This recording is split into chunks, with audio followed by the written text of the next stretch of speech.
এই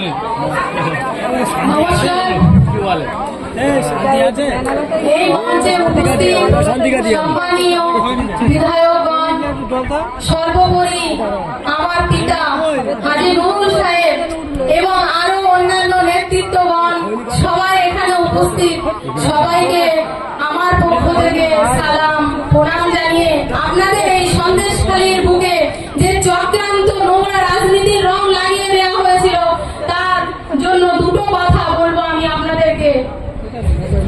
আজ আমি দীর্ঘ 10টা বছর ধরে যখন বিজেপি পরিবারের সঙ্গে যুক্ত ছিলাম, একনিষ্ঠ কর্মী হিসাবে কাজ করার সুযোগ পেয়েছিলাম। সমস্ত বুথ, সমস্ত মন্ডল, সমস্ত জেলা আমি কাজ করার সুযোগ পেয়েছিলাম। রাজ্য বিজেপি মাইনরিটি মোর্চায় কাজ করার সুযোগ পেয়েছিলাম। তারপর যখন জেলাতে দায়িত্ব প্রাপ্ত একজন জেলা জেনারেল সেক্রেটারি হিসেবে কাজ করার সুযোগ পেয়েছি, তখন আমি সমস্ত এই মন্ডল বুথ আমার হাতে তৈরি করার সুযোগ আমি নিয়েছিলাম। কিন্তু এখানে দেখলাম 2016 থেকে 2021 পর্যন্ত যে নির্বাচন হয়ে গেছে সঠিক ছিল, মোটামুটি মেনে নেওয়া যায়। কিন্তু 2024 সালে যে নির্বাচন একটা রাজনৈতিক দল কুলুষিত করার জন্য, মায়েদের সম্পূর্ণ নষ্ট করার জন্য এখানে উপস্থিত হয়েছিল, কিন্তু এটা আমি মেনে নিতে পারিনি। যে মায়েরা এই কুলুষিত সন্দেশখালীতে যুক্ত হয়েছিল একটা নোংরা রাজনৈতিক দলের সাথে, তাদের উদ্দেশ্যে বলছি, নোংরা খেলা, মিথ্যাচার বেশি দিন ধরে রাখে না।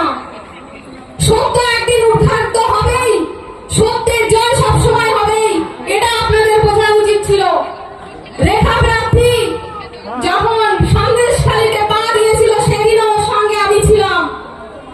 ওর মোবাইল হাত থেকে পড়ে যায়, ও পাগল হয়ে যায়, ওই মোবাইল ওর দরকার। অনেকেই প্রশ্ন করেছিল ওই মোবাইলের জন্য তোমরা কেন তুমি এত পাগল হয়ে যাচ্ছ। রেখা বলল ওই মোবাইল আমাকে শুভেন্দুদা দিয়েছে। আপনারা বলুন। তারপর একটু একটু করে আমি জানতে পারলাম ওর সঙ্গে আমি সর্বক্ষণ এই প্রচারে থেকেছি। আপনারা আমাকে সবাই দেখেছেন কিনা? তারপর আরো অনেক কিছু।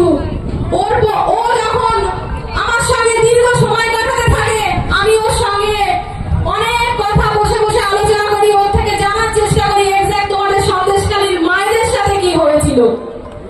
ও তখন আমাকে বলে, ও নিজে মুখে আমাকে জানায়। তারপরে আমি আবার রেকর্ডিং করি, সেদিন রেকর্ডিং করিনি, কিন্তু আমি তারপরে করেছিলাম ওর নিজের মুখের কথা। কেউ হয়তো বিশ্বাস করবে না যে এটা মিথ্যা বলছে ও। আমি যেটা বলছি এটা প্রমাণ দিতে হবে আমার।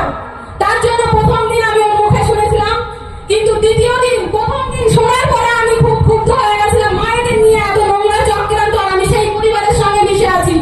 সেই পরিবারকে আগিয়ে নিয়ে যাওয়ার জন্য একটা নতুন ভারত, নতুন বাংলা গড়ার জন্য শপথ দিচ্ছি না, এর একটা প্রতিকার হওয়া দরকার।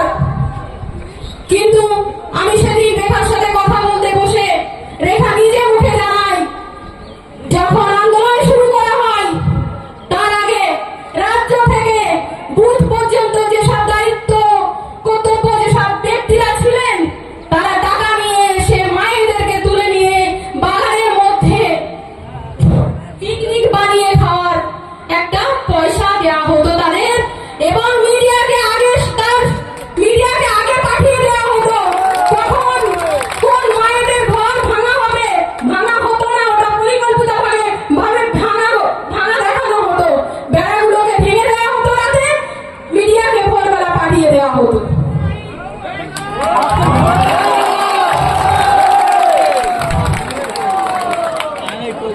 এখানেই শেষ নয়।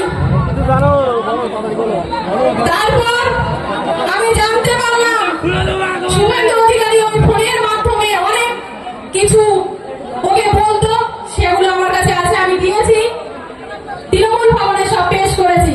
আপনারা মায়েরা সবাই জানেন গত 15ই মে আপনাদের এই বুকে একটা সিভিক ভলেন্টিয়ার বয়ের ধর্ষিত অভিযোগ উঠে এসেছিল। এটা কি সত্যি? আপনারা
যে